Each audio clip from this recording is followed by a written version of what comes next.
আজি ৰৌ মাছৰ মাথাৰ সৈতে কচু ঠুৰি ৰান্ধো বলক। হেল্ল' এভৰিৱান, মই এটা নতুন ভিডিঅ'লৈ আপোনালোকক পুনৰবাৰ স্বাগতম জনাইছোঁ। প্ৰথমতে মই কেৰাহীত তেল গৰম কৰি মাছৰ মাথাকেইটা মই ভাজি ল'ম সুন্দৰকৈ। আপোনালোকে বাৰু কচুৰ ঠুৰি খাই ভাল পায়নে জনাবলৈ একদম নাপাহৰিব।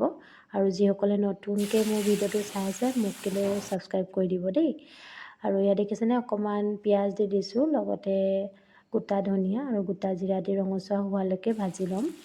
আৰু ভাজি হোৱাৰ পাছত মই বইল কৰি ৰখা আগতেই মই বইল কৰি ৰাখিছোঁ কচু আৰু সৰু আলু দুটামানো ব্যৱহাৰ কৰিছোঁ। আৰু মই তেলতে গোটা জলকীয়া দুটামানো দি দিছিলোঁ, দেখিলেনে।